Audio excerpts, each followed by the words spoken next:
నమస్తే, welcome to the point. మద్యపానం ఆరోగ్యానికి హానికరం. ఈ విషయం తెలిసిన చాలా మంది ప్రతిరోజు దీన్ని సేవిస్తూ ఉంటారు. అయితే ఆల్కహాల్ క్రమంగా ఆరోగ్యాన్ని ప్రభావితం చేస్తుంది. ఒకరోజు తీవ్రమైన వ్యాధి లేక అనారోగ్యానికి దారితీస్తుందని మర్చిపోకండి. రోజువారీ లేదా తరచుగా తాగే వారిలో ఆల్కహాల్ వల్ల శరీరం ప్రభావితమైనప్పుడు కొన్ని లక్షణాలు కనిపిస్తాయి. అలాంటప్పుడు మద్యానికి నో చెప్పాలని నిపుణులు అంటున్నారు. అయితే చాలా మంది ఈ అలవాటు నుంచి బయటపడాలనుకుంటారు. అయితే 28 రోజులు ఆల్కహాల్ లేకుండా ఉండడం వల్ల శరీరంలో ఎన్నో మార్పులు వస్తాయని చాలా మందికి తెలియదు. ఇలా చేస్తే మీకే తెలుస్తుంది. మద్యం మానేయడం వల్ల శరీరం ఆరోగ్యంపై దాని ప్రభావం ఈజీగా కనిపిస్తుంది. కొంతమంది తాగేటప్పుడు ఫాస్ట్ ఫుడ్ లేక స్నాక్స్ తీసుకుంటారు. ఆల్కహాల్ మొదటి వారం నుంచి అవసరమైన ఆకలిని ఆపగలదు.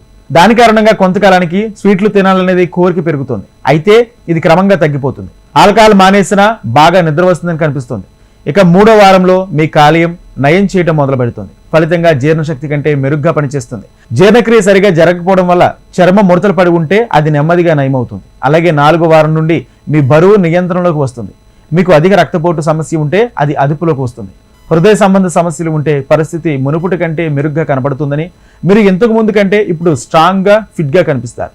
28 రోజులు ఆల్కహాల్ మానివేయడం వలన ఇన్ని ఉపయోగాలు ఉన్నాయి.